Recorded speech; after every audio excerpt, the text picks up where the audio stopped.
The sound of breaking glass shattered the quiet evening at the Blue Moon Diner. It was 9 o'clock on a Friday night, and the usual crowd sat scattered across worn vinyl booths along Highway 287 in rural Texas. The fluorescent lights hummed overhead, casting their sterile glow on tired truckers and locals who'd made this place their second home. Dalton Briggs slammed his fist on the counter so hard the coffee cups jumped. He was a mountain of a man, 200 pounds of muscle and bad intentions with military tattoos covering both arms. But it was the Ranger scroll on his shoulder that told the real story. The tattoo was upside down, a mark every soldier would recognize, the mark of dishonor. An 8-year-old boy pressed himself deeper into his mother's side, his small hands gripping her apron. The woman was Mackenzie Sterling, though everyone called her Mac. She stood 5'6", maybe 120 pounds soaking wet, her worn waitress uniform hanging loose on her frame. Her blonde hair was pulled back in a simple ponytail, and her hands trembled as she held her son Brody against her hip. "I said I want to talk to your boss, lady." Dalton's voice boomed across the diner, his breath reeking of whiskey and rage. "You stupid or just deaf?" Mac's eyes stayed fixed on the floor, the picture of submission. "I'm sorry, sir. Mr. Jasper isn't here tonight. He won't be back until Monday morning." Behind Dalton, 4 more men spread out across the diner's entrance. They moved with practiced coordination, like wolves circling prey. Rhett Quinn, built like a linebacker with a shaved head, locked the front door with a deliberate click that echoed through the sudden silence. Jackson Drake, lean and mean with a cruel smile, pulled down the blinds one by one, shutting out the world. Paxton Wells, wearing glasses and carrying a laptop bag, began setting up electronic equipment on a corner table. Crosby Walsh, the smallest of the crew, but perhaps the most dangerous, scanned the room with calculating eyes. The 12 customers in the diner seemed to shrink into their seats. An elderly couple near the window, Arthur and Margaret Whitmore, clutched each other's hands. Margaret's knuckles were white. A trucker in the corner booth slowly reached for his phone only to freeze when Rhett's eyes locked onto him. The unspoken message was clear. Don't even think about it. But there was one man who didn't shrink, didn't look away. Colonel Wyatt Thorne sat at his usual spot at the counter, coffee growing cold in front of him. He was 68 years old with silver hair cropped military short and a face carved from granite. His posture was ramrod straight, decades of military discipline etched into his very bones. He wore a faded Navy windbreaker, and on his wrist was a Sunto Corps watch that had tracked altitude in a dozen war zones across 4 decades of service. "Mom," Brody whispered, his voice trembling as he buried his face in Mac's side. Dalton's lips curled into a predatory grin as he looked down at the boy. "This your kid?" He leaned closer, invading their space with deliberate menace. "Maybe he needs to learn what happens when people don't pay what they owe." Mac closed her eyes, took a breath. In that moment of stillness, nobody noticed the subtle way her fingers tapped 3 times against her thigh. A rhythmic pattern that would have meant something very specific to anyone who'd served in certain units. Nobody saw the micro-adjustment in her stance weight shifting almost imperceptibly to the balls of her feet. Nobody except Thorne. His eyes narrowed slightly, recognition flickering across his weathered face. He'd seen that pattern before. Taught it himself, in fact, to a 19-year-old recruit at Buddis in 2008 who'd been determined to prove she belonged among the warriors. "Your boss, Jasper, owes us $50,000. Dalton continued, his hand reaching toward Brody's face. "Protection money. Been 3 months now. Time to collect." Mac's voice came out barely above a whisper. "Please, not in front of my son." The plea sounded pathetic, desperate, exactly what Dalton wanted to hear. He laughed a harsh bark that made several customers flinch. "Not in front of your son, lady. Your son's about to get a real education about how the world works." He shoved Mac hard against the wall. Her back hit with a thud that knocked a picture frame to the floor glass, shattering across the linoleum. Brody cried out, tears streaming down his face as he tried to pull Dalton's arm away from his mother. The man barely noticed the child's tiny fist beating against his thigh. "Stop it!" Brody screamed. "Leave her alone!" Sloan Cole, Mac's co-worker, rushed forward from behind the counter, her serving tray clattering to the floor. She was 28, blonde, still believed the world was fundamentally good. That belief was about to be tested. Crosby intercepted her with casual violence, shoving the young woman so hard she crashed into a table. Salt shakers and napkin dispensers went flying. Sloane hit the floor hard, the wind knocked out of her. "Anyone else want to play hero?" Jackson called out, pulling a knife from his boot and flipping it open with practiced ease. The blade caught the fluorescent light. "Because I'm really hoping someone does." Everett Crawford, sitting in a corner booth, started to rise from his seat. He was 66 years old, a former Force Recon Marine who'd seen action in Desert Storm. His weathered hands gripped the edge of the table, every instinct telling him to move, to act, to do something. But his eyes weren't on Dalton or his crew. They were fixed on Mac, watching the way she breathed. Controlled. Measured. 4 counts in. 4 counts hold. 4 counts out. He'd seen that breathing pattern before in forward operating bases and hot zones where staying calm meant staying alive. His hands relaxed slightly on the table, but he remained coiled and ready. Whatever was about to happen, he had a feeling this wasn't going to end the way Dalton thought it would. Dalton grabbed a fistful of Mac's hair, yanking her head back. "Where's the safe? I know Jasper keeps cash here. Friday night place like this has to be at least 10 grand in the till and safe combined." "I don't know the combination." Mac's voice shook convincingly. "Only Mr. Jasper knows it." Thorne set his coffee cup down with deliberate care. The ceramic made a soft click against the counter. "Son," he said, his voice carrying the weight of authority that never quite leaves a man even decades after he's left active service. "You're making a mistake." Dalton turned, regarding Thorne with the contempt young predators reserve for old prey. "Who the hell are you, Grandpa?" "Someone who's seen enough violence to recognize when it's about to get out of hand." Thorne's voice was calm, steady, the voice of a man who talked down armed insurgents and negotiated with warlords. "You and your boys should leave. Now, before this goes somewhere you can't come back from." Rhett moved closer to Thorne, using his size to intimidate. "Old man, you better sit down and shut up before you get hurt." "I've been hurt before," Thorne said evenly. "Fallujah, Kandahar, Mosul. You boys know those places." Dalton's eyes flickered with something. Recognition maybe, or respect. But it passed quickly. "Your war's over, Fossil. This is our world now." "Is it?" Thorne's gaze shifted to Mac for just a moment. Something passed between them, unspoken, but clearly understood. "You sure about that?" Dalton followed Thorne's gaze, studying Mac more carefully now. But all he saw was a terrified waitress, shaking like a leaf. He turned back to Thorne with a dismissive snort. "Yeah, I'm sure. Now shut your mouth or I'll shut it for you." Paxton, meanwhile, had his laptop open on the table, fingers flying across the keyboard. The diner had security cameras, old analog models that Jasper had installed 5 years ago. Within 90 seconds, Paxton had them on a loop. Whatever happened here would stay here. "We're in the system," Paxton announced. "Cameras are feeding them old footage. We're ghosts." "Good," Dalton said, releasing Mac's hair and letting her slump against the wall. "Because this is about to get educational." Crosby had been searching the kitchen and emerged empty-handed. "No safe back there. Has to be in the office." "Check it," Dalton ordered, then turned his attention back to Mac. "You know what? I don't think you understand the situation here. Your boss owes us money, real money, and since he's not here, you're going to help us get it." "I told you I don't know." Dalton's hand moved fast, backhanding Mac across the face. The crack echoed through the diner like a gunshot. She fell sideways, catching herself on her palms. A thin line of blood appeared at the corner of her mouth. Brody screamed, trying to get to his mother, but Rhett held him back with one massive hand. The boy was 8 years old, weighed maybe 60 pounds. He might as well have been trying to move a mountain. Arthur Whitmore tried to stand up, his sense of decency overriding his common sense.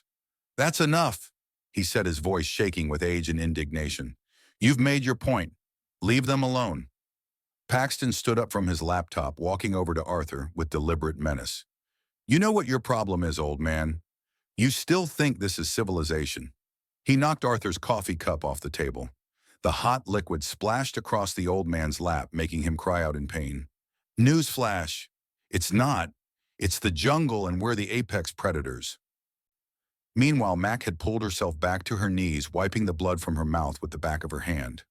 When she looked up at Dalton, something flickered in her eyes. Just for a second. Something cold and calculating that made him take an involuntary step back. But then it was gone, replaced again by fear and submission.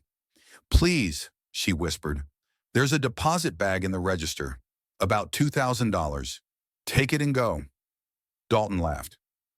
2,000, lady, do you have any idea who you're talking to? We're not some penny ante thieves. We run this entire county. Every business from here to the interstate pays us. Your boss thought he could skip out, move his money somewhere. We couldn't find it. He gestured around the diner. But we always find it. The man's watch caught the fluorescent lights as he moved. It was military grade, a tactical model with GPS and altimeter functions. Standard issue for special operations units. These men had been soldiers once. Real soldiers before something had gone wrong. Before dishonor and discharge and the long slide into criminality. Mac's eyes tracked the watch for a fraction of a second, cataloging its capabilities without conscious thought. The same way she tracked the positions of all 5 men, the locations of potential weapons, the angles of attack and retreat. Old training dies hard. Sometimes it doesn't die at all. "Crosby, anything?" Dalton called out. "Office is locked. I can break it down, but it'll take a minute." "Do it." Jackson had moved to block the windows, making sure no one outside could see in. He paused at one booth where a middle-aged woman sat frozen, her phone on the table. He picked it up, smiled at her, then dropped it into a glass of water. "No calling for help," he said pleasantly. "This is a private party." Rhett, still holding Brody, decided to escalate things. "You know what, Dalton, I don't think Mommy here is taking us seriously." He pulled out his own knife, holding it where Mac could see it. The blade was 4 inches of cold steel. "Maybe if we give the kid a little scar, something to remember us by, she'll be more cooperative." The temperature in the room seemed to drop 10 degrees. Mac's entire body went perfectly, unnaturally still. Thorne saw it immediately. The kind of stillness that came before violence, like the pause between lightning and thunder. Her pupils dilated slightly. Her breathing stopped for exactly 3 seconds and then resumed at a different rhythm entirely. Combat breathing, the kind taught to operators who needed to slow their heart rate before a kill shot. 4 counts in hold for 4 counts out. Designed to drop heart rate to 40 beats per minute, the optimal rate for fine motor control under extreme stress. "No," Max said, and her voice had changed. It was still quiet, but there was something underneath it now. Something that made Rhett's hand pause. "Not my son." Dalton laughed again, but it sounded forced this time. Uncertain. "Or what? What are you going to do about it, waitress?" Mac's response was to slowly stand up, her movements fluid despite the trembling she was affecting. "Please, I'll help you. I know where Mr. Jasper keeps the spare key to the office. Just please don't hurt my son." It was a lie, a good one. Dalton bought it completely, his ego too inflated to notice the way Mac had positioned herself, equidistant from all 5 men. Clear sight lines to each weapon, her body angled to present the smallest possible target while maintaining maximum mobility options. Her feet in a fighting stance that looked like cowering to anyone who didn't know better. "That's more like it," Dalton said. "Show us." Mac moved toward the counter, her gait still projecting fear and submission. But Thorne noticed the way her feet never crossed, maintaining perfect balance with each step. The way her hands stayed loose at her sides, ready to move in any direction. The way her eyes tracked everything while appearing to look at nothing. She reached under the counter, ostensibly searching for keys. Her fingers brushed past something else. A photograph tucked behind the register, hidden from casual view. It showed a group of people in military gear, faces obscured by shadows and tactical equipment, standing in what looked like a forward operating base in Afghanistan. One figure was noticeably smaller than the others, the only one who could have been female. The photo had been taken in 2015 after her first successful mission with SEAL Team 7. Mac kept it hidden, a reminder of who she'd been before everything changed. Before Operation Blackwater. Before the IED. Before she became just a waitress trying to raise her son in peace. Rhett was getting impatient. "Hurry up. We don't have all night." "Found them," Max said, but her hand came up empty. "Wait, no. I thought they were here." "You're wasting my time," Dalton growled, moving toward her. And that's when Brody made a mistake. A brave mistake, but a mistake nonetheless. He broke free from Rhett's momentarily loosened grip and ran at Dalton's small fists, swinging with all the fury an 8-year-old could muster. "Leave my mom alone," he screamed. Dalton caught the boy easily, lifted him by the shirt with one hand, and threw him. Not pushed, threw, like a bag of trash. Brody crashed into a booth, his small body hitting the vinyl seat before tumbling to the floor. The sound he made when he hit was somewhere between a cry and a gasp, the wind knocked completely out of him. A child's sound of pain. That sound changed everything. Mac's entire body language shifted in an instant. The trembling stopped. The fear evaporated like morning fog. Her shoulders rotated back. Her chin lifted. Her eyes went flat and cold like chips of Arctic ice. Thorne recognized that look. He'd seen it on the faces of operators in Fallujah, in Kandahar, in 100 firefights across 2 decades. It was the look of someone who'd flipped a switch in their brain, shutting off everything human except the cold mathematics of violence. Distance to target, threat assessment, kill order priority. Crawford saw it too, and his hands tightened on the table edge. He'd seen that expression once before, on the face of a Marine sergeant in Desert Storm who'd watched his entire squad get hit by friendly fire. The sergeant had walked into an Iraqi command post alone and emerged 10 minutes later covered in blood that wasn't his. That expression meant someone was about to die. "Mom!" Brody whimpered from the floor, holding his ribs. Mac didn't take her eyes off Dalton. When she spoke, her voice was completely different. Low, calm, utterly devoid of emotion, the voice of a professional delivering a threat assessment. "You touch my son." Dalton felt something cold crawl up his spine. Something primal, the same instinct that had kept his ancestors alive on the African savanna by recognizing apex predators. Every combat veteran in the room felt it. Thorne, Crawford, even Arthur, who'd done 6 months in Korea in the 50s. The shift in atmosphere was that pronounced, but Dalton's ego overrode his instinct. "Yeah, I did. What are you going to do about it?" Mac's answer was movement. Explosive, economical, devastatingly effective movement that would later be analyzed frame by frame from the security footage that Paxton hadn't actually disabled. She closed the distance between them in less than a second. Dalton was a trained fighter, had been an Army Ranger before his dishonorable discharge for excessive force against civilians. He threw a punch that would have shattered her jaw if it connected. She wasn't there when it arrived. Max slipped inside his guard with a movement so fluid it looked choreographed, her hands shooting up to catch his wrist. Not grabbing, controlling. Her thumb found the pressure point on his radial nerve with surgical precision, the specific spot where the superficial branch crosses over the radius bone. Dalton felt his entire arm go numb from fingertips to elbow. Before he could process what was happening, she'd redirected his momentum, using his own power against him. Her other hand struck his solar plexus with a palm heel strike that drove the air from his lungs and temporarily paralyzed his diaphragm. Dalton stumbled backward, gasping like a landed fish, his arm hanging useless at his side. The entire exchange had taken 1.8 seconds. Rhett charged at Mac from behind, thinking he could overwhelm her with size and strength. He outweighed her by more than 70 pounds. Should have been no contest. Textbook tackle, the kind that had earned him a football scholarship before he'd blown out his knee and turned to crime. Mac heard him coming, didn't even turn around. She dropped into a low crouch at the exact moment his arms would have closed around her torso, let his momentum carry him over her, then drove her elbow upward into his descending solar plexus. The nerve cluster there exploded in agony. Rhett hit the ground face first, unable to breathe, his diaphragm in spasm. He'd be lucky if he could draw a full breath in the next 5 minutes. 3.2 seconds total. 2 men down. Jackson was smarter. He'd been watching, learning. He came at her with the knife, the blade flashing in quick practice cuts.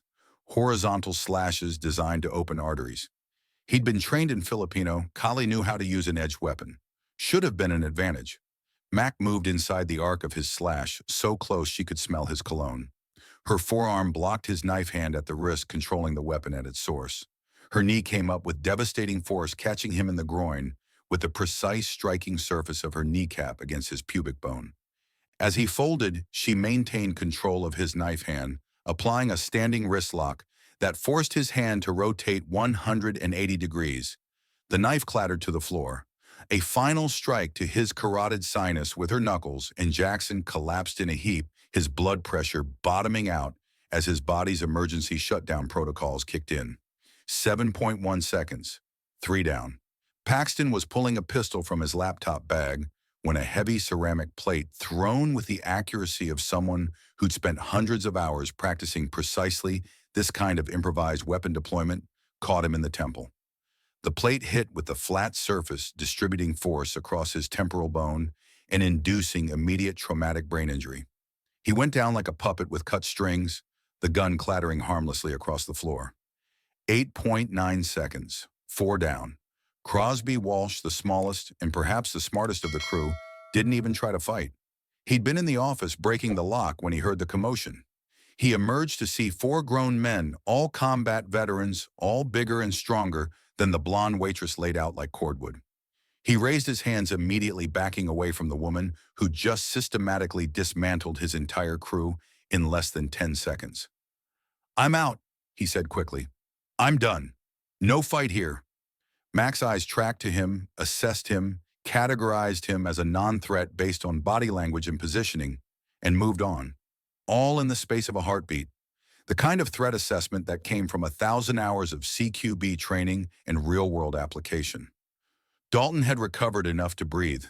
He looked around at his crew, all down or surrendered, and something like rage and shame flooded through him. He was a ranger, had been, until that village in Afghanistan where he'd gone too far and the discharge papers had come down. He'd been somebody once. Now he was being humiliated by a woman half his size in front of a diner full of witnesses. He charged at Mac with a roar, throwing his full 200 pounds at her in a desperate tackle. No technique, just rage and momentum. She sidestepped with minimal movement, grabbed the back of his neck as he passed, and guided his face directly into the edge of the counter. The collision made a sickening sound like a watermelon hitting pavement. Dalton bounced off, blood streaming from his broken nose, and stumbled backward. "Stay down," Mac said quietly. It wasn't a suggestion. It was a statement of fact. The voice of someone who delivered that order 100 times and been obeyed every single time. But Dalton was beyond reason, now beyond sense. Pain and humiliation had pushed him past the point where logic operated. He pulled a second knife from his boot, a combat blade, KA bar military issue. "I'm going to gut you like a fish," he snarled through the blood. "Then I'm going to do your kid." That was the wrong thing to say. Mac's response was so fast that later when the witnesses tried to describe it, they all gave different accounts. She closed the distance in a blur, her hands striking out in what looked like a simple slap, but was actually a devastating palm strike to the back of his knife hand. The radial nerve, already traumatized, couldn't handle the second impact. The blade went spinning away across the floor. Her other hand found his throat thumb and fingers positioned at specific points on either side of his trachea. Not choking, cutting off blood flow to the brain through the carotid arteries. A blood choke, the kind that rendered someone unconscious in 7 to 10 seconds if applied correctly. Dalton's face went purple. He clawed at her grip, but she might as well have been made of stone. With her free hand, she reached down and pulled his phone from his pocket. She held it up to his face using facial recognition to unlock it, then did something with the screen that took less than 3 seconds. "I just sent your entire contact list," she said, her voice still eerily calm, "including your drug suppliers and the judges you claim to own, to the FBI field office in Houston. You have bigger problems than me now." She released him and Dalton collapsed, gasping for air like a drowning man. As he fell, his flailing hand caught the collar of Mac's uniform shirt. The old fabric, weakened by years of washing and wear, tore from shoulder to waist, ripping completely open. The silence that followed was absolute. Mac's back was exposed to the entire diner, and what they saw defied explanation, challenged assumption, demanded recognition. The seal trident tattoo stretched across her shoulders, the size of 2 fists placed side by side. The eagle anchor and trident, unmistakable to anyone who'd served, instantly recognizable, even to those who hadn't. Below it, in bold letters, Team 7. And below that, the seal motto in smaller script. The only easy day was yesterday, but it was the scars that made people gasp, that made Arthur's wife look away, that made Crawford stand up in respect. IED scars created a twisted pattern across her back, shrapnel wounds from an explosion that should have killed her. The kind of damage that came from being at ground zero and surviving through sheer chance or divine intervention. Burn marks traced her ribs where flames had licked at her skin. What looked like bullet wound scars entry and exit dotted her shoulder blade. A roadmap of violence survived. This wasn't the body of a waitress. This was the body of someone who'd been to war and come back carrying it with them. For a long moment, nobody moved. Nobody spoke. The only sound was Dalton's labored breathing and the eternal hum of the fluorescent lights overhead. Then the diner door opened. Sheriff Barrett Mason walked in, having doubled back after something about the diner felt wrong during his patrol. His hand rested instinctively on his service weapon as he took in the scene. 5 men on the ground in various states of injury. Max standing in the center, her shirt torn, the tattoo visible for all to see. His entire body went rigid. Mason had been a Marine. Lance Corporal, 2nd Battalion, 5th Marines.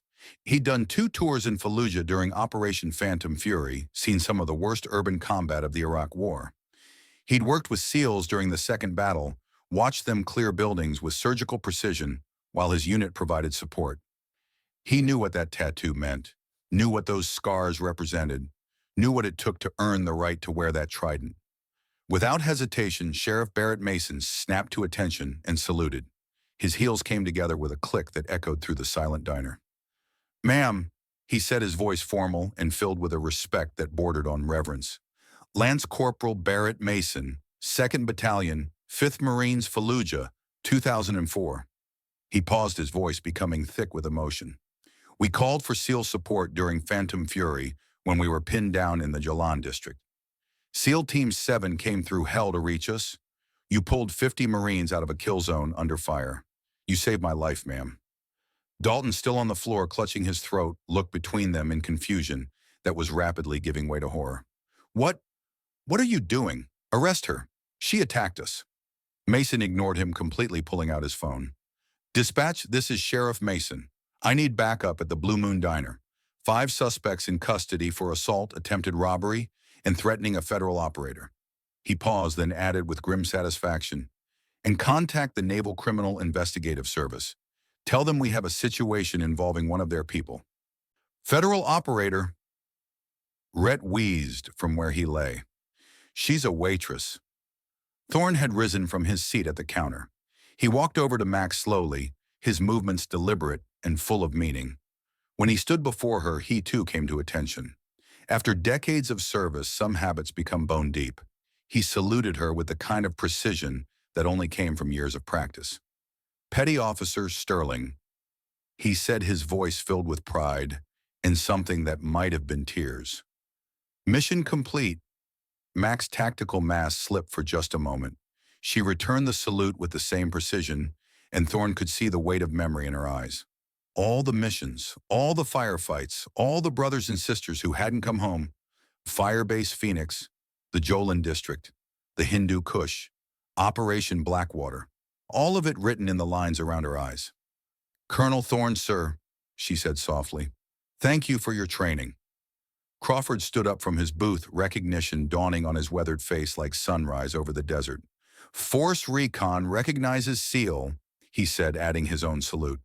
"I knew there was something about you, miss. The way you moved, the way you breathed. Thank you for your service." Paxton, holding his bleeding temple where the plate had connected, managed to ask through the haze of his concussion, "What kind of person goes from being a SEAL to waiting tables?" Mac looked at him steadily, and when she answered, there was no pride in her voice, no boasting, just simple truth. "The kind who's seen enough killing and just wants to pour coffee and raise her son in peace." "Mom!" Brody's voice was small, confused, terrified. He was still on the floor where he'd fallen, looking at his mother like he'd never seen her before, like she was a stranger wearing his mother's face. "Mom, what's happening?"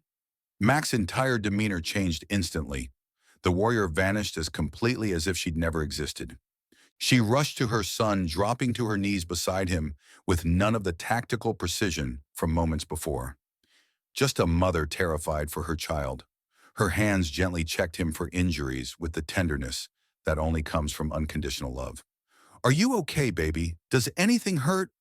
"My ribs," Brody said, then added in a whisper, his eyes wide with awe and fear and confusion. "Mom, are you really a soldier?" "I was," Max said, pulling him into a careful hug that protected his bruised ribs.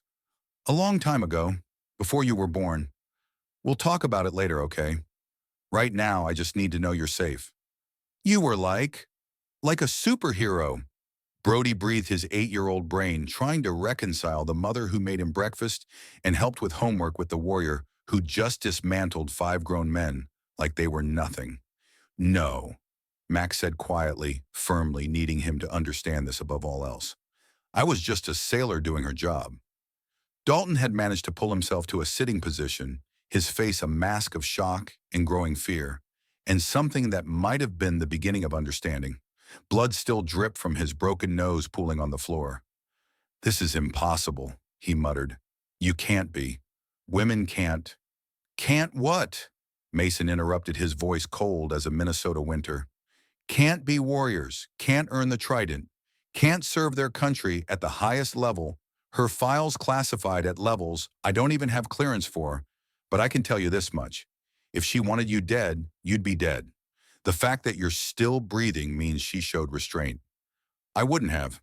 The sound of sirens approached in the distance, growing louder. Mason's backup plus state police plus an NCIS team that would arrive within the hour.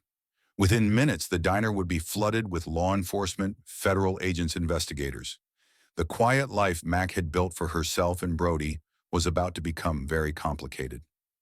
Rhett, the first to recover some composure, tried to salvage something from the disaster. We didn't know. How could we know? She never said anything. She didn't have to, Crawford said, his voice carrying the authority of a man who'd seen combat up close. Some of us could see it. The way she moved, the way she breathed, the way she never really lost control even when you thought she did. You boys were so busy being tough guys, you never noticed you were threatening someone who could have killed all 5 of you before any of us could blink. As patrol cars screeched into the parking lot and deputies poured through the door, Mac held Brody close and tried to figure out what came next.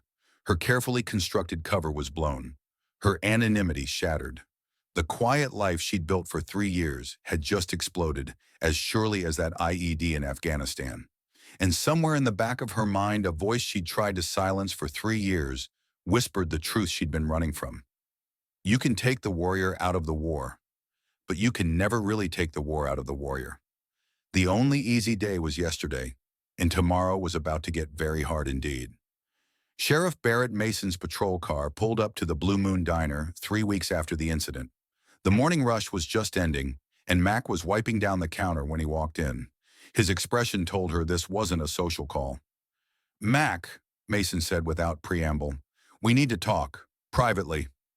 Colonel Wyatt Thorne was already at his usual seat, coffee cup halfway to his lips. He set it down carefully. Some conversations required witnesses. 10 minutes later, Mac sat across from Mason in a booth at the back of the diner. Thorne had joined them without being invited, and Mason seemed to understand that. Dalton Briggs wants to see you, Mason said. He's been in federal custody at the detention center in Amarillo. Says he has information you need to hear. Mac's jaw tightened. I don't want to see him.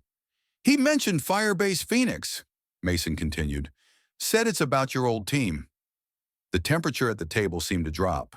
Firebase Phoenix was classified at the highest levels. The fact that Dalton even knew the name sent ice through Mac's veins.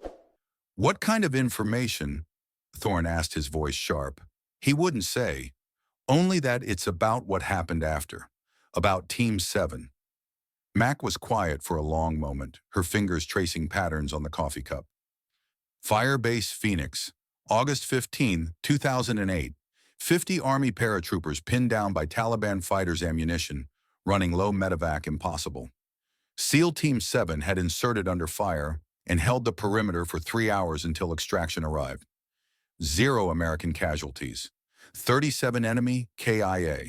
It had been her first major operation with the team. The mission that had earned her the respect of men who'd initially doubted whether a woman belonged among them. Her team, Garrett Webb, Fletcher Kane, Donovan Pierce, Sullivan Rivers, all declared killed in action 6 months after she'd been medically discharged, all dead in a helicopter crash that had never made sense. When? She asked finally. This afternoon. I'll drive you. 2 hours later, Max sat in a sterile interview room at the Federal Detention Center, Thorne beside her despite the guard's initial protests. Colonel Thorne had pulled strings called in favors, accumulated over 4 decades. When a man like Wyatt Thorne insisted on being somewhere, people tended to accommodate him. Dalton Briggs was brought in wearing an orange jumpsuit, his hands cuffed in front of him. The swagger was gone. The last 3 weeks had not been kind. Someone had broken his nose again in lockup, ironic, given that Mac had been the first to break it. His left eye was swollen shut and he moved with the careful gait of a man with cracked ribs. Prison hierarchy had its own justice system. Men who threatened children found themselves at the bottom of that hierarchy. When he looked at Mac, there was no anger in his eyes, only shame and something that might have been gratitude that she'd let him live. He sat down slowly, wincing. "Thank you for coming. I know you have no reason to listen to me." "I'm here," Mac said flatly. "Talk." Dalton took a breath. Firebase Phoenix, August 15th, 2008. Taliban had us pinned down. 2nd Brigade 100 and 1st Airborne. 50 of us about to be overrun. Then this ghost squad showed up out of nowhere. 6 operators who held the line for 3 hours until evac arrived. Mac's expression didn't change, but Thorne saw her hands tighten slightly on the table. "We never saw your faces," Dalton continued, "but command told us later it was SEAL Team 7. You saved my unit. My brothers. We all would have died that day." "Get to the point," Thorne said coldly. "After my dishonorable discharge in 2019, I went private sector. Executive outcomes first, then Aegis finally, a Syrian outfit called Black Crescent Security. 2022, I was running close protection in Damascus. That's when I saw them." Mac's voice was very quiet. "Saw who?" "Your team, Ghost Unit 7. They're not dead, Mac. I saw them with my own eyes." The room went silent. Even the guard standing by the door seemed to sense the weight of those words. "That's impossible," Max said, but her voice lacked conviction. "They died in a helicopter crash in Afghanistan in 2021. "That's what the records say," Dalton agreed. "But I saw them. Damascus. Late November. A safe house on the outskirts of the city. 5 operators came through needing medical attention after a firefight with Wagner Group Russian mercenaries. They'd been hit hard. One had taken a round through the shoulder. Another had shrapnel wounds." He paused, making sure he had their full attention. "I was providing security while their medic worked. That's when I saw the tattoo. Big guy, maybe 6'2", 220, compass rose with coordinates on his forearm. Coordinates that I recognized because I'd stared at them on a memorial wall at Fort Campbell. Coordinates for Firebase Phoenix. Fletcher Kane. The coordinates tattooed on his arm were the exact location where he'd saved 12 soldiers by manually defusing an IED while under fire. Mac had been there, had held her breath for 8 minutes while Fletcher worked with hands steadier than a surgeon's. "You're lying," she said, but the words came out uncertain. "I wish I was," Dalton said. "Look, I know what I am. I know what I became. But I owe you my life, and this is me trying to pay that debt. Your team didn't die in that crash. They went dark. Someone declared them dead so they could operate without oversight." Thorne leaned forward. "Why are you telling us this now?" "Because last month someone accessed her file through a company called Darkwater Solutions. They keep databases on all former special operators. It's their recruitment pool for private military work. Someone paid serious money to find her. And when Darkwater gets hired to locate someone, it's usually not for a reunion." Mac's mind was racing. If Dalton was telling the truth, if her team was alive, it changed everything. But it also raised 1,000 questions. "There's something else," Dalton added. "I called him Vandal because that's what his buddies called him that night when they thought I couldn't hear. He was drunk, talking about ghosts and betrayals. Said something about a general who tried to make them war criminals. Said the only one who got out clean was Whisper, and they'd been trying to find her for 3 years. Operation Blackwater." The words hung unspoken, but Mac knew. She knew exactly what mission Dalton was talking about. "Who was it?" Mac asked. "Who tried to silence us?" "I don't know names," Dalton said, "but I know he said something about a general. Someone who's climbing the ranks now. Someone about to get real power." Mac stood abruptly. "We're done here." "Wait," Dalton said urgently. "There's one more thing. The person who accessed your file through Darkwater, they found you. That's why I finally decided to talk. You saved my unit. This is me trying to return the favor. Someone's coming for you, Mac. Someone with resources and no conscience. In the parking lot, Mac leaned against Mason's patrol car, her hands shaking slightly. Thorne stood beside her, giving her space but staying close enough to catch her if she fell. "Do you believe him?" Mason asked. "I don't know," Max said. "But Firebase Phoenix is real. The names he mentioned, they're real. And Operation Blackwater." She trailed off. "Tell me," Thorne said quietly. Mac looked at him, this man who'd trained her, who'd vouched for her when the Navy started allowing women into SEAL training, who'd been more of a father to her than her own father had managed before dying in Kandahar, saving Thorne's life. If she couldn't trust him, she couldn't trust anyone. June 21st, 2021. She began. "We got orders to eliminate a high-value target in the Hindu Kush Mountains. Intel said it was an Al-Qaeda training camp. 15 to 20 military-age males' weapons, cache IED factory. Grid coordinates 34.5 degrees north, 69.2 degrees east." She paused, the memory still raw. "We inserted at 0100 hours. 6-hour hike to the target. When we arrived at the coordinates, it wasn't a training camp. It was a village. A farming village with families, children, livestock. No weapons, no fortifications, no military activity whatsoever." Thorne's jaw tightened. "What did you do?" "I called it in. Told command we had negative hostile contact. Requested intel verification. And General Theodore Harrison himself came on the line." Her voice became flat, mechanical. "He said execute the mission as briefed. I told him we couldn't engage civilians. He said we had our orders. Garrett backed me up. Said we wouldn't commit war crimes. Harrison told us we were all dead. Every one of us." 2 days later, she continued, "My convoy hit an IED. Wrong route, wrong time, wrong intel. I woke up in a field hospital. Both legs broken, internal bleeding, concussion. By the time I was stable enough to ask questions, I'd been medically discharged. 3 weeks after that, I got word that my team was dead. Helicopter crash. No survivors." "You think Harrison arranged it?" Mason said. It wasn't a question. "I think someone did.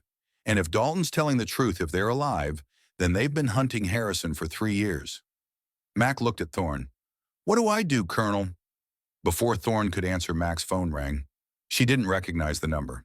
International prefix. Ukrainian code. Her hand trembled slightly as she answered. "Yes." Silence for 3 seconds. Then a voice that hit her like a physical blow. Deep measured, achingly familiar. The voice that had talked her through her first kill. That had pulled her out of a burning building in Ramadi. That had held her while she cried after Firebase Phoenix. Whisper. The world seemed to tilt. Mac gripped the patrol car to steady herself. "Garrett, you remember." There was relief in his voice. "Good. I was afraid 3 years might have made you forget us." "I mourned you," Mac said, her voice breaking slightly. "All of you. I went to the memorial service. I cried at an empty grave. And you were alive." "We had no choice." Garrett's voice became urgent. "Mac, listen. We don't have time for this. Operation Blackwater wasn't what you think. Harrison was working for Iranian intelligence. That village had witnesses to a meeting. He sent us to eliminate them under the cover of war. When we refused, he tried to kill us all." Mac finished. "I figured that out." "Did you figure out that he's about to become chairman of the Joint Chiefs? That he'll have command of every military operation in the United States? That he's already planning purges of anyone who might know the truth?" Mac's blood ran cold. "When one confirmation hearing is in 72 hours, we have evidence. Financial records, communications, witness statements. Everything we've gathered in 3 years of hunting. But we need one more thing. Your testimony. You were ground commander. You made the call. Your words carry weight. Where are you?" "Truck stop. Highway 2, 87, 50 miles north. Midnight tonight." "Garrett, someone's been looking for me. Database accesses, professional surveillance. Is that you?" "No." His voice became grim. "That's Harrison's people. He knows we're closing in. He's trying to eliminate loose ends before the hearing. That's why we need to move fast." "Midnight, Mac. Please. We can protect you, but only if we're together." The line went dead. Mac lowered the phone slowly. Thorne was watching her with concern, and Mason looked ready to call him back up. "That was Garrett Webb," she said. "My old team leader. He's alive. They're all alive, and they want me to meet them. Tonight. That's a trap, Mason said immediately. Has to be. Maybe, Max said, but maybe not. Garrett wouldn't hurt me. None of them would. They've been declared dead for 3 years, Mason argued. They're ghosts operating outside any legal framework. This is exactly the kind of trap.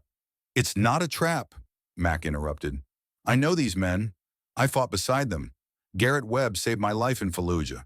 Fletcher Kane carried me 6 miles when I caught shrapnel in Kandahar. If they say I'm in danger, I believe them. Thorne had been quiet, thinking. If you're going, I'm going with you. He said, come alone. I don't care what he said. You're not walking into a potential ambush without backup. They argued for 10 more minutes, but eventually Mac agreed. Not because she thought she needed protection, but because she knew Thorne would follow her anyway. The rest of the day passed in a blur. Mac went through the motions at the diner, serving lunch and dinner crowds, but her mind was elsewhere. She arranged for Sloan to watch Brody at the diner. The new security system made it the safest place in town. At 11:30 p.m., Mac kissed Brody goodnight. He was asleep on the cot in Jasper's office, exhausted from a day at school. She watched him sleep for a long moment, memorizing his face. You're coming back, right?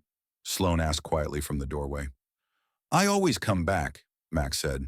That's not actually an answer. Mac checked her concealed weapon one more time. If I'm not back by dawn, call Sheriff Mason. He'll know what to do.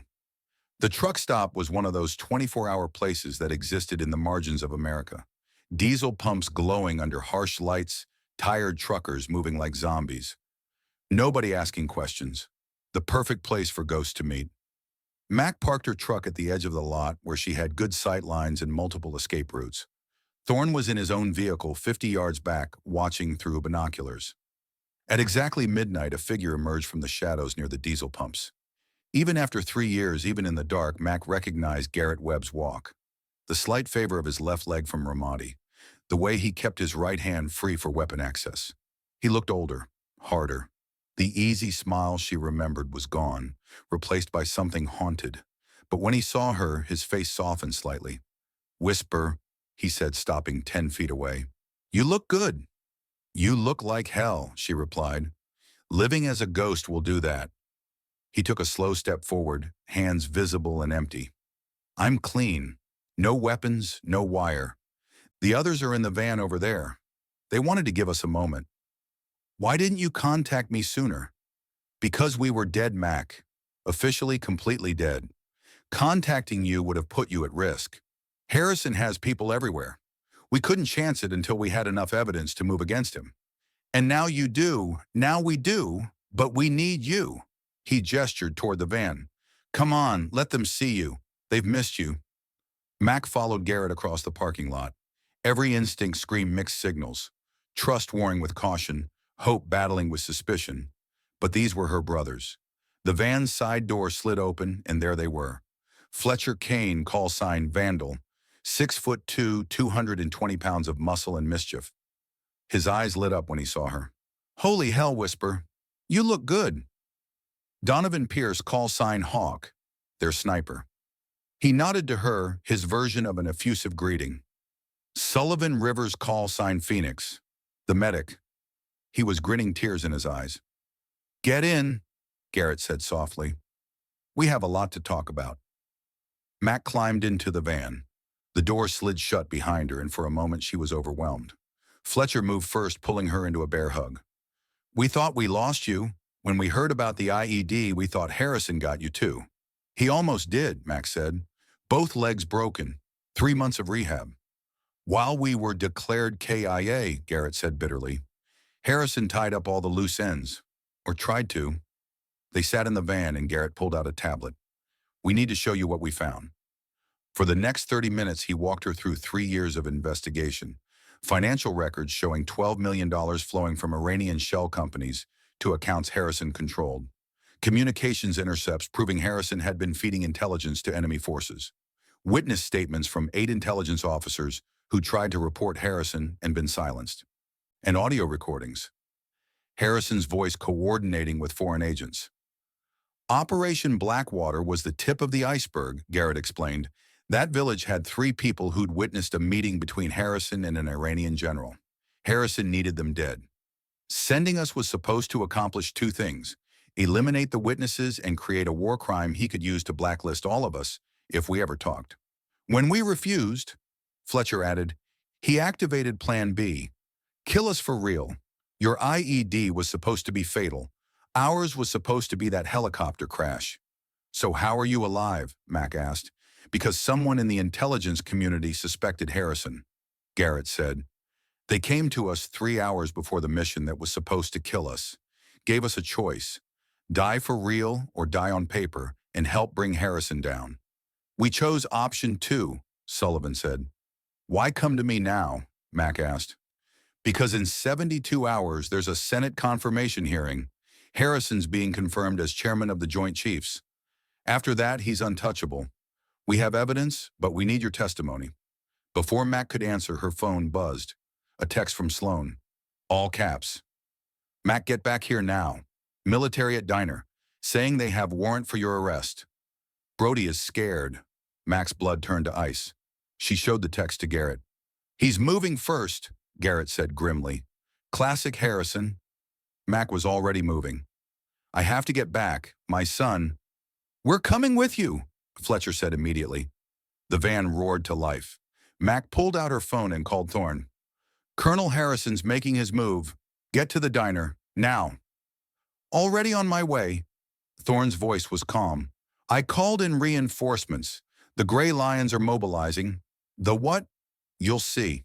Just get here. We'll hold them until you arrive. The 20-minute drive took 12. As they approached the diner, Mac could see the situation was worse than she'd feared. 8 vehicles surrounded the building. Black SUVs with government plates. Men in tactical gear carrying M4 carbines. But something else was happening. Around the perimeter, other vehicles had arrived. Pickup trucks, old sedans. And from these vehicles, men were emerging. Older men, 60s and 70s, but moving with purpose. They carried hunting rifles, shotguns, military weapons. What the hell, Fletcher breathed. Thorne's voice crackled over Mac's phone. The Gray Lions Sterling. My retirement community. Turns out a lot of us couldn't quite let go. Mac counted them. 8 men ages 64 to 72, and their positioning was perfect. Overlapping fields of fire. Every advantage that experience could provide. In front of the diner, Sheriff Mason stood facing a man in tactical gear. Major's insignia, Delta Force. Major, I need to see that warrant, Mason was saying. This is national security. Stand aside, Sheriff. Not how this works. That's when Mac stepped out of the van, hands raised. I'm Mackenzie Sterling. I understand you're here for me. What are the charges? The major studied her.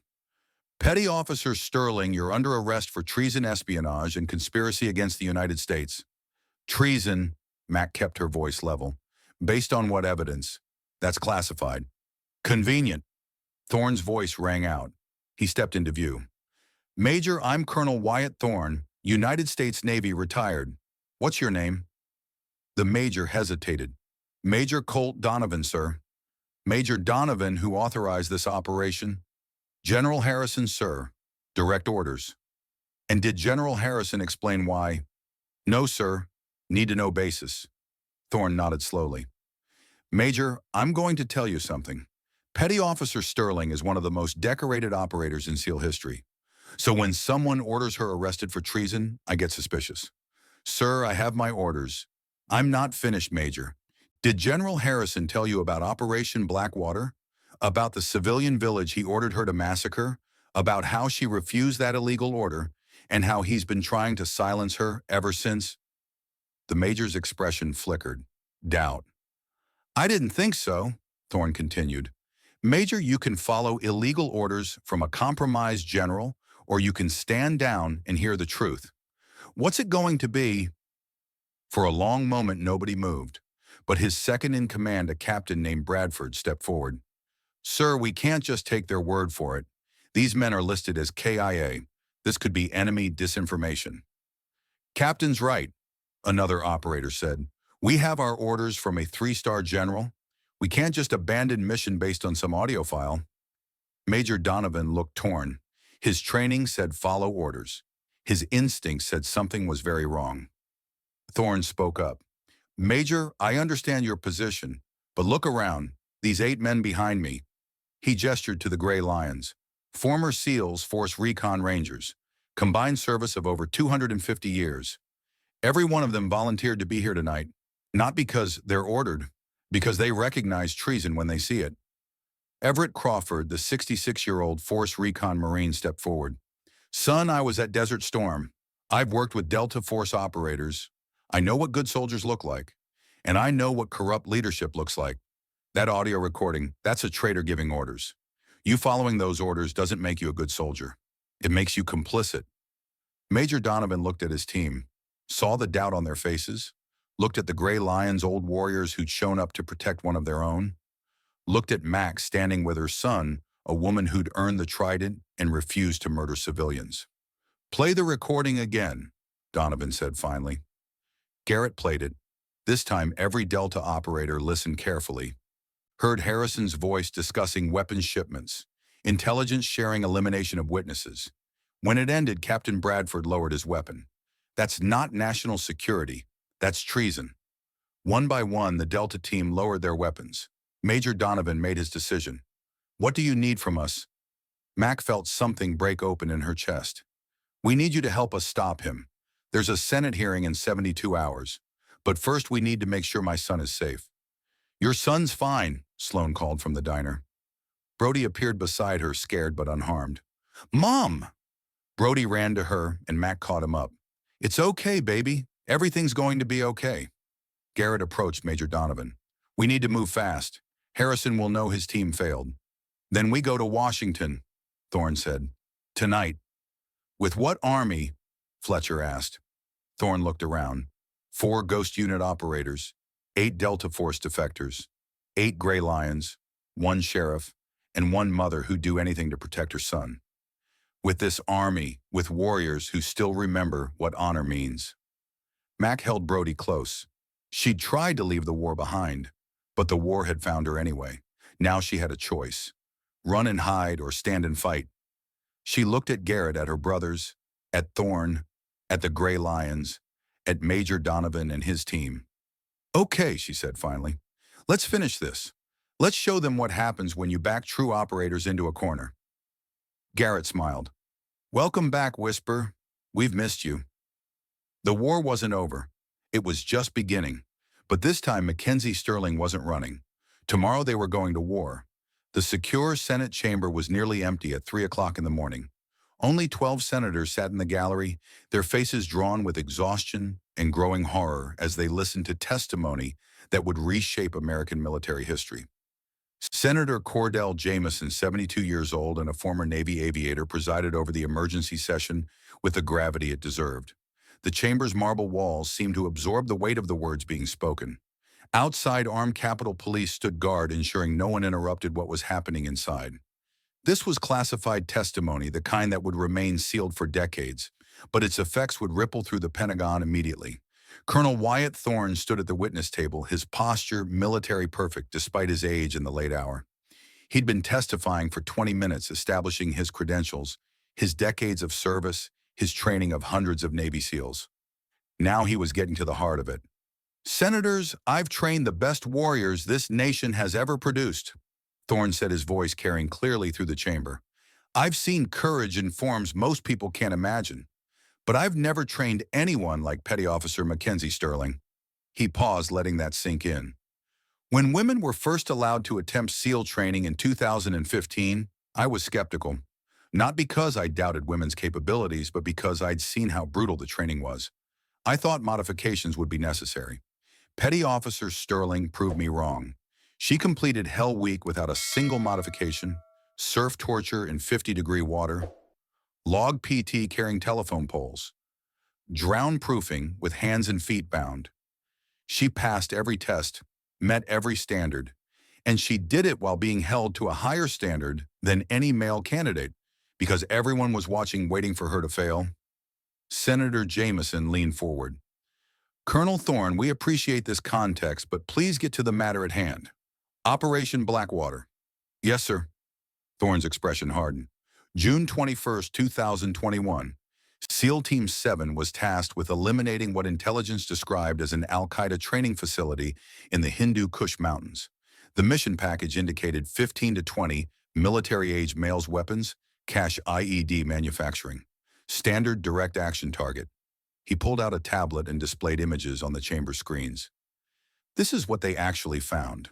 A farming village, mud brick houses, goat pens, children's toys scattered in a dirt courtyard. No weapons, no fortifications, no military activity of any kind. The senators studied the images in silence.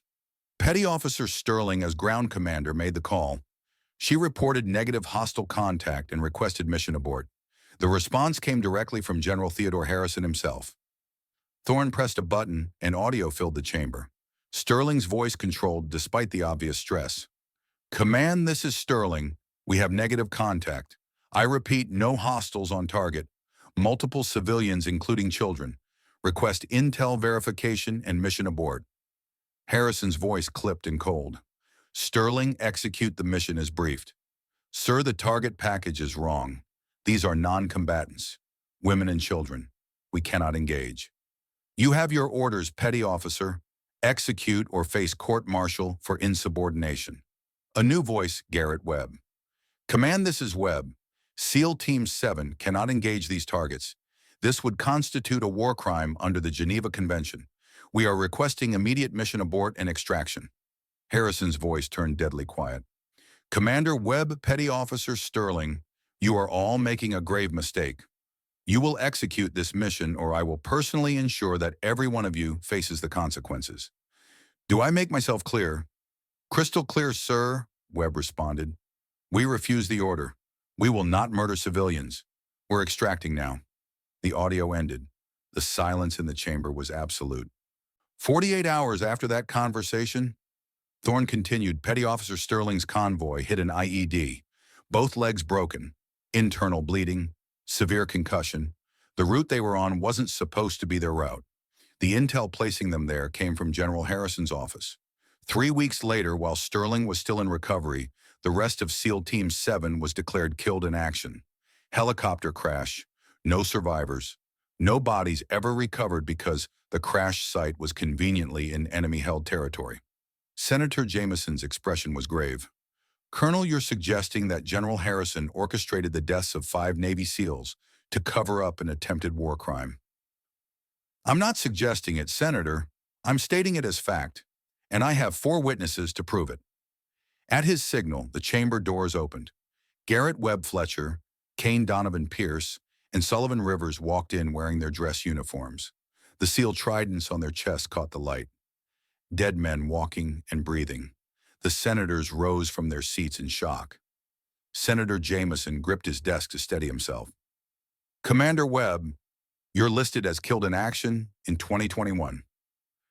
"Yes, sir," Garrett said, coming to attention. "We all are. Someone in the intelligence community suspected General Harrison was compromised.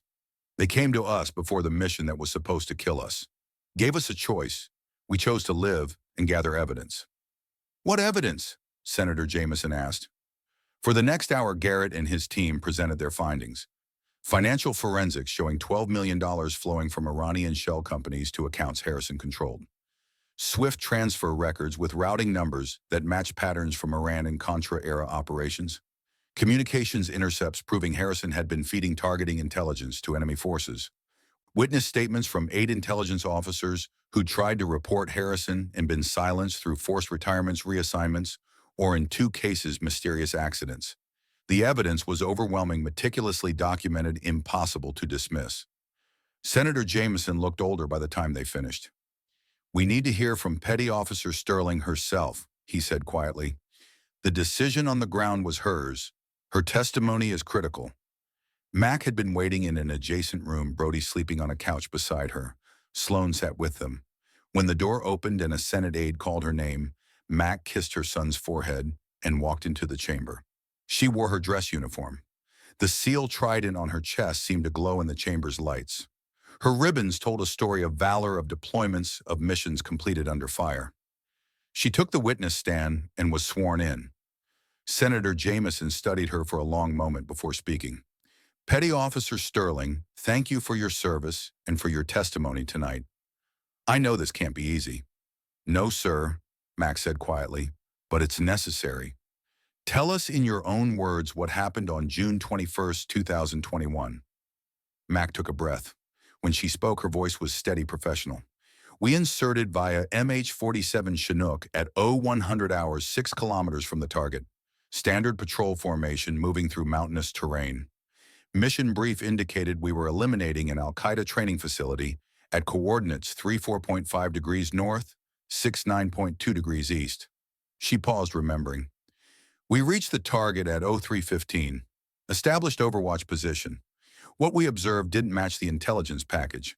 Instead of a military compound, we were looking at a farming village. Mud brick houses, livestock pens, civilian infrastructure. I ordered the team to hold position while I conducted reconnaissance. We observed for 90 minutes, saw women preparing morning meals, children sleeping, elderly men beginning their day. No weapons, no guards, no indication of military activity. Her voice remained steady. At 0445, I made the call to abort, contacted command and reported negative hostile contact. General Harrison himself responded and ordered us to execute the mission as briefed. What was your response? Senator Jameson asked. I refused, sir. I told him these were non-combatants and that engaging them would constitute a war crime. He threatened court-martial. Commander Webb backed me up. We all refused. We would not murder civilians regardless of the consequences. What happened when you returned to base? We were debriefed separately, told the mission was classified at the highest levels. 2 days later, I was in a convoy heading to a logistics meeting. The route had been changed at the last-minute orders coming from General Harrison's office. We hit an IED on that route. I lost consciousness, woke up in a field hospital 3 days later. Her voice became quieter. I was medically discharged while still in recovery. Couldn't fight, it couldn't ask questions. 3 weeks after the IED, I was informed that my team had been killed in a helicopter crash. I tried to investigate. Every inquiry hit a wall. Eventually, I accepted that they were gone, and I needed to move on. Until 3 weeks ago, Senator Jameson said. Until 3 weeks ago, when I learned they were alive and had been hunting General Harrison for 3 years. Petty Officer Sterling, in your professional opinion as the ground commander, what was General Harrison trying to accomplish with Operation Blackwater? Mac met his eyes. Sir, that village had 3 witnesses to a meeting between General Harrison and an Iranian general. The meeting took place 2 weeks before our mission. Those witnesses could have exposed Harrison's relationship with enemy intelligence. He needed them dead, and he needed it to look like an accident of war. When we refused, he tried to eliminate us. He nearly succeeded with me. Would have succeeded with my team if someone hadn't warned them. General Harrison is a traitor, sir. He sold out his country, his uniform, and the warriors under his command. She leaned forward. And there's one more thing you need to know. Mac pulled out her phone and projected an image onto the chamber screens. A photograph taken by a journalist in Afghanistan in June 2021. It showed a village, the same village from the mission briefing. This photo was taken 3 days after our mission, Mac said quietly. After General Harrison found out we'd refused to engage, he sent a different team, a team that didn't refuse. She pressed a button. The photograph filled the entire screen. It showed bodies. A mother clutching an infant, both shot execution style. 3 children no older than 5 lying in a courtyard. An elderly man, hands still raised as if pleading. Bullet wounds told the real story. Senator Jameson's face went ashen.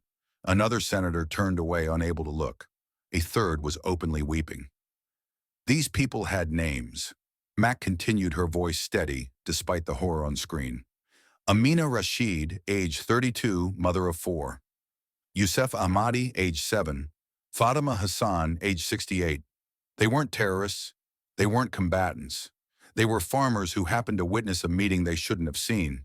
She paused, letting it sink in. General Harrison didn't just try to make us commit war crimes. When we refused, he found someone who would. And then he tried to erase everyone who knew the truth. Every single person on this list. She displayed another document, 23 names. Intelligence officers, military personnel, even a journalist. All dead in accidents over the past 3 years. The chamber erupted. senators rising from their seats, voices raised in shock and fury. Senator Jameson had to bang his gavel repeatedly to restore order. "This is beyond treason," one senator said, his voice shaking. "This is mass murder." "This is what happens," Max said, "when a traitor is given command of warriors, when corruption reaches the highest levels, when good soldiers are ordered to become murderers." She looked directly at each senator. Confirming General Harrison as chairman of the Joint Chiefs of Staff would be putting a war criminal in charge of the entire United States military. It would be telling every operator in every special unit that if they refuse illegal orders, they will be eliminated. It would be betraying every principle this uniform stands for. Her voice dropped to barely above a whisper, but it carried through the silent chamber. "I cannot and will not let that happen without fighting with every breath in my body." The silence that followed was absolute and heavy with the weight of murders. Senator Jameson's voice shook when he spoke. "This committee stands in recess for 1 hour. Federal marshals, I want General Theodore Harrison in custody immediately. Whatever it takes. Find him." But Harrison wasn't at his Pentagon office. He'd cleared out 20 minutes before the marshals arrived, tipped off by someone still loyal within the system. For the next 6 hours, a manhunt unfolded across 3 states. Harrison had access to safe houses, encrypted communications, and loyal operators. He'd planned his escape well. Garrett coordinated with FBI and U.S. Marshals from the Pentagon Command Center. "He's heading for a private airfield in Virginia, Anderson Field, 20 miles outside Richmond. We have his flight plan, Tehran via refueling in Morocco." "How long do we have?" Mac asked. 30 minutes, maybe less." Major Donovan stood. "My team can be there in 20. We know that airfield." "Go," Senator Jameson ordered. "Bring him back. Alive if possible, but bring him back." What followed was the fastest mobilization Mac had ever seen.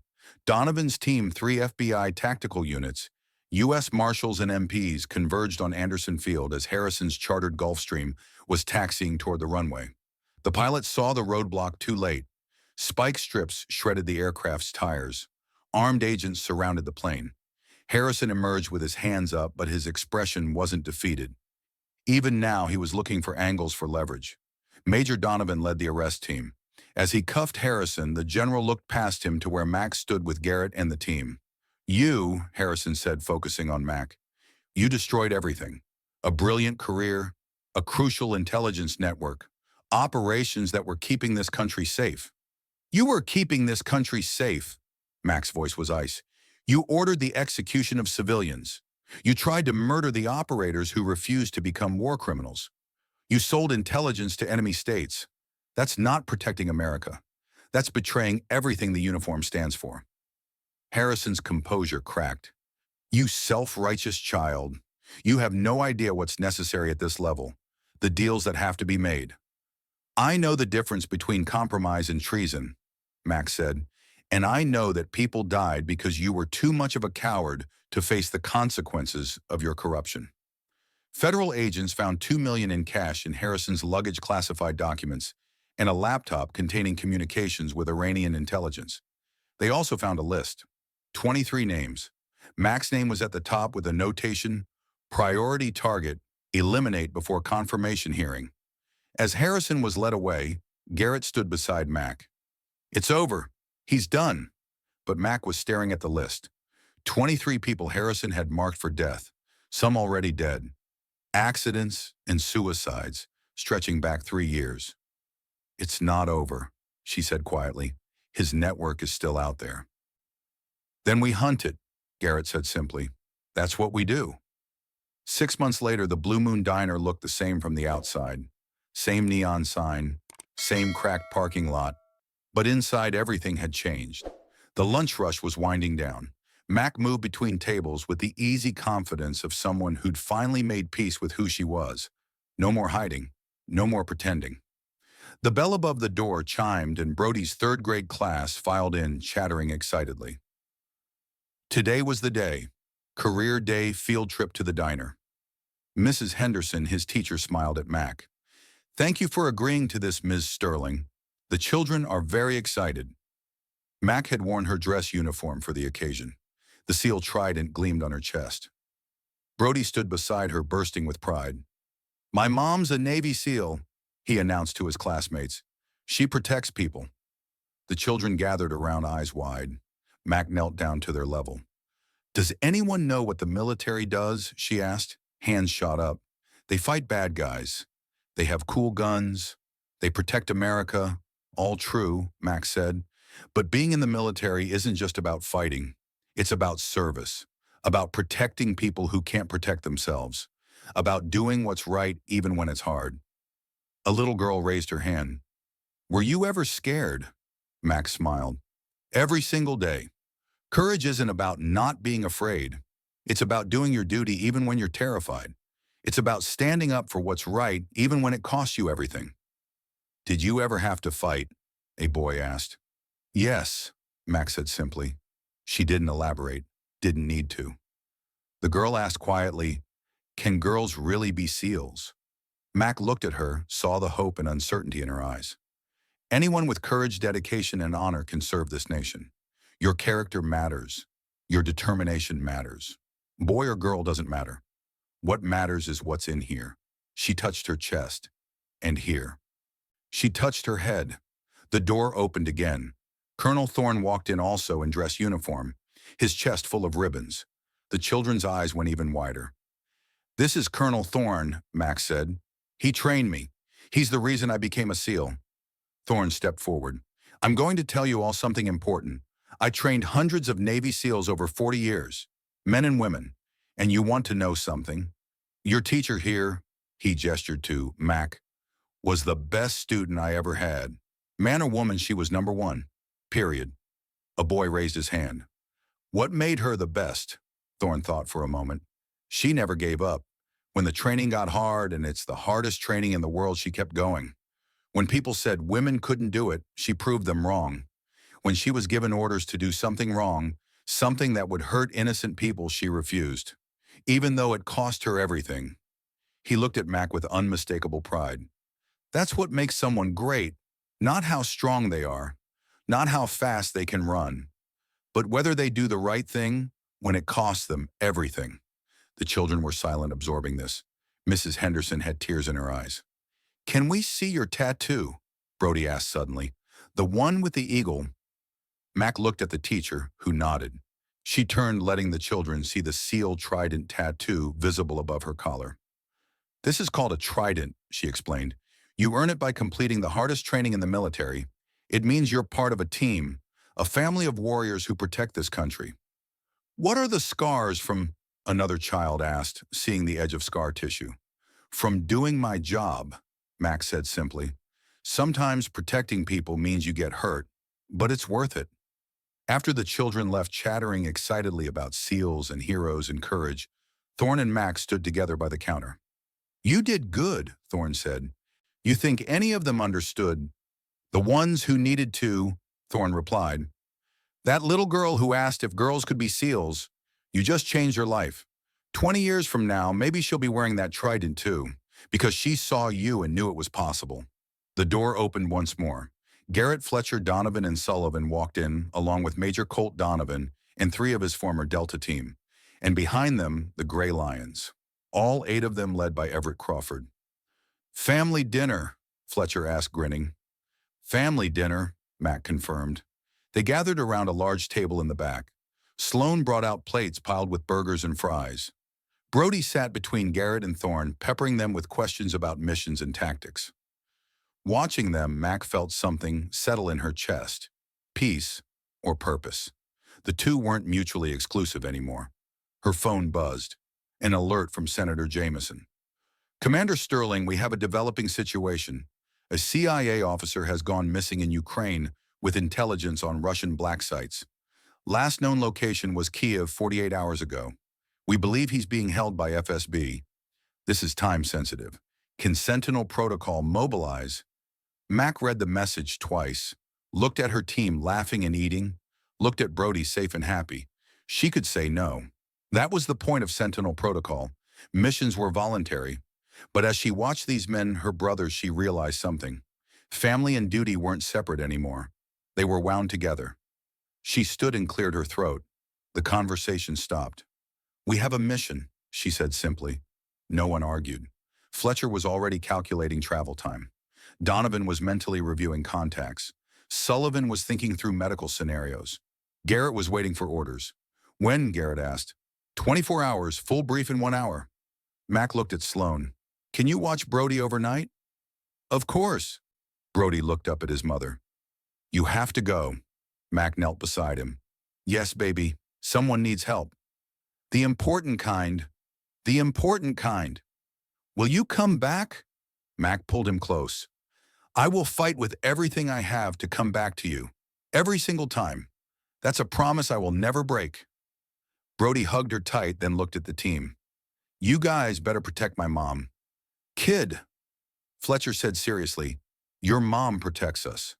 But yeah, Garrett added, we've got her back, always. 2 hours later, Max stood in the diner's operations center, briefing the team on mission parameters, maps on screens, intel reports, extraction plans. As the briefing ended, Thorne pulled Mac aside. You know what I've learned? What's that, Colonel? The mission never really ends. Evil never stops. But neither do we. And that's okay because we're not doing it alone. We have people waiting for us to come home. Mac looked at Brody through the window, safe and laughing. He asked me yesterday if I was a hero. What did you tell him? I told him heroes are just people who do the right thing even when it's hard. That I'm not special. I'm just someone who chose to serve. You're wrong, Thorne said gently. You are special. Not because of what you can do in combat, but because you've learned to be both warrior and mother. Most people can only be one thing. You figured out how to be everything you need to be. Mac felt tears prick her eyes. Thank you, Colonel, for everything, for training me, for believing in me, for being there when I had no one else. That's what family does, Thorne said. That night after the team had departed and Brody was asleep upstairs, Sloan stood in the empty diner looking at the photograph on the wall. It showed Mac's team from 2015, 6 operators, faces serious, standing in front of an American flag. All of them had been declared dead. All of them had come back. Outside, the Texas stars burned bright and constant, just as they had for generations of warriors. Somewhere over the Atlantic, in a military transport flying toward a war zone, Mac looked out the window at those same stars. She thought about Brody safe at home, about Thorne who'd shaped her into a warrior, about her team, her brothers. 3 years ago, she'd tried to leave the war behind, had wanted nothing more than to be a normal mother living a quiet life. But the war had found her anyway. And in finding her, it had forced her to accept the truth. You could take the warrior out of the war, but you couldn't take the war out of the warrior. And maybe that was okay. Maybe being both warrior and mother killer and nurturer, steel and silk, wasn't a weakness. Maybe it was the greatest strength of all. Garrett stirred in the seat beside her. You okay? He asked quietly. Yeah, Max said and meant it. I'm okay. Good. Get some rest. We've got work to do. Mac closed her eyes, but sleep didn't come immediately. Instead, she thought about tomorrow, about the mission, about the CIA officer who needed rescue, about coming home to Brody in 3 days, about the promise she'd made and intended to keep. The only easy day was yesterday. Tomorrow they'd earn another one, together.